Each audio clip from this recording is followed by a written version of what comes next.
হারিয়ে যাব একদিন আমি, রব নাই ভুবনে চিরদিন। একটি নাম যার সাথে জড়িয়ে আছে মানবিকতা, স্বপ্ন আর নিঃস্বার্থ ভালোবাসার এক অনন্য গল্প। বলছি আরিফুল্লাহর কথা। একজন সাধারণ মানুষ হয়ে জন্মগ্রহণ করলেও তার জীবন ছিল অসাধারণ এক প্রেরণার প্রতিচ্ছবি। আরিফুল্লাহ 1999 খ্রিস্টাব্দের 1 আগস্ট কক্সবাজার জেলার পেকুয়া উপজেলার উজানটিয়া ইউনিয়নের 7 নম্বর ওয়ার্ডের নিরিবিলি ও সবুজে ঘেরা গ্রাম গোদারপাড়া গ্রামে জন্মগ্রহণ করেন। পিতা আমির হুসাইন ও মাতা নাজমুন নাহার দম্পতির 5 সন্তানের মধ্যে আরিফুল্লাহ ছিলেন তৃতীয় সন্তান। 4 ভাই ও 1 বোনের মাঝে তিনি ছিলেন শান্ত, মেধাবী আর সহজ সরল মনোভাবের অধিকারী। জন্ম থেকেই ছিল না কোনো বিশেষ সুযোগ, তবুও তার চোখে ছিল বড় স্বপ্ন আর হৃদয়ে ছিল মানুষের জন্য কিছু করার অদম্য ইচ্ছা। তার শিক্ষা জীবন শুরু হয় পূর্ব উজানটিয়া সরকারি প্রাথমিক বিদ্যালয় থেকে। সেখানে গড়ে ওঠে তার প্রথম স্বপ্নের ভিত্তি। 2009 সালে তিনি সফলতার সাথে পিএইচডি পরীক্ষায় উত্তীর্ণ হন। একটি ছোট পদক্ষেপ যা তাকে এগিয়ে নিয়ে যায় আরো বড় লক্ষ্যের পথে। এরপর শিলকালী উচ্চ বিদ্যালয় থেকে তিনি 2013 সালে জেএসসি এবং 2015 সালে বিজ্ঞান বিভাগ থেকে এসএসসি পরীক্ষায় কৃতিত্বের সাথে সম্পন্ন করেন। স্বপ্ন তখন আরো বড় হয়, আর সেই স্বপ্ন তাকে নিয়ে আসে চট্টগ্রামের ব্যস্ত নগরীতে। চট্টগ্রামস্থ দিলওয়ারা জাহান মেমোরিয়াল কলেজ থেকে 2017 সালে বিজ্ঞান বিভাগে এসএসসি পরীক্ষা সম্পন্ন করেন সংগ্রাম, আত্মবিশ্বাস আর কঠোর পরিশ্রমের মধ্য দিয়ে। কিন্তু তিনি শুধু একাডেমিক শিক্ষাতেই থেমে থাকেননি, নিজেকে গড়ে তুলতে চেয়েছেন মানুষের সেবায়। চট্টগ্রাম মেট্রোপলিটন টেকনোলজি কলেজ থেকে মেডিকেল অ্যাসিস্ট্যান্ট টেকনোলজি ম্যাথসে ডিপ্লোমা সম্পন্ন করে তিনি বেছে নিতে চেয়েছিলেন এক মানবিক পথ, যেখানে জ্ঞান মানে শুধু নিজের উন্নতি নয়, বরং মানুষের পাশে দাঁড়ানোর অদম্য শক্তি।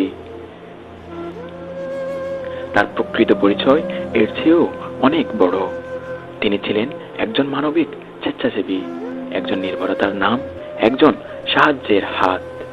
অসহায় মানুষের পাশে দাঁড়ানো, রক্তের জন্য ছুটে যাওয়া, জীবন বাঁচানোর জন্য নিরলস প্রচেষ্টাই ছিল তার দৈনন্দিন কাজের একটি অংশ। 2021 সালের 23 জুলাই পূর্ব উজানটিয়ার কয়েকজন উদ্যমী তরুণকে সাথে নিয়ে তিনি প্রতিষ্ঠা করেন Ujantia blood bank society. Ujantia blood bank society একটি সংগঠন যার প্রতিটি কার্যক্রমে ছিল মানবতার ছোঁয়া। এই প্ল্যাটফর্মের মাধ্যমে তিনি অসংখ্য মানুষের জীবনের আশার আলো জ্বালিয়েছেন। কখনো রক্তদাতা খুঁজে দিয়েছেন, কখনো নিজেই রক্ত দিয়েছেন, আবার কখনো শুধু পাশে দাঁড়িয়েই সাহস জুগিয়েছেন। তিনি শুধু প্রতিষ্ঠাতা নন, ছিলেন একজন দায়িত্বশীল নেতা, একজন দিক নির্দেশক। কার্যকরী সদস্য ও সভাপতি হিসেবে তিনি নিষ্ঠা, সততা ও ভালোবাসা দিয়ে সংগঠনকে এগিয়ে নিয়েছেন।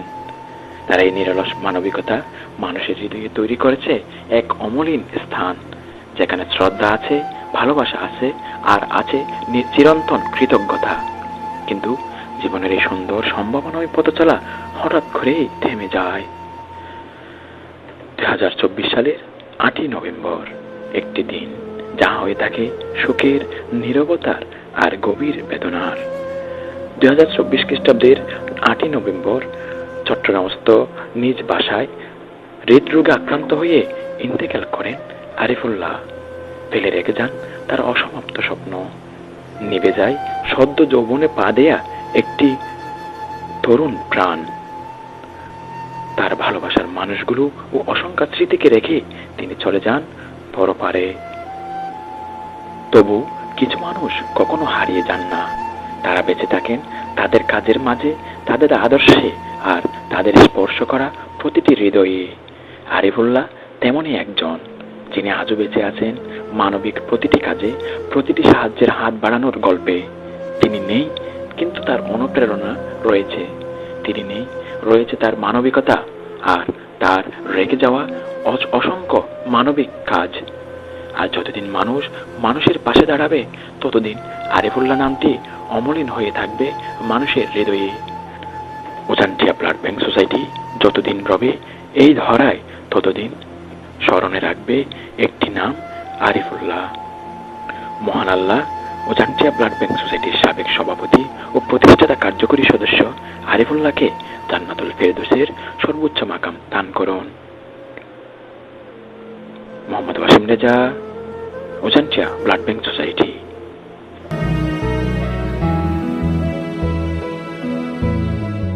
এত রঙিন এত কাপড় কিছুই ভালো লাগে না মোর, এত রঙিন এত কাপড়, এত রঙিন এত কাপড় কিছুই ভালো লাগে না মোর।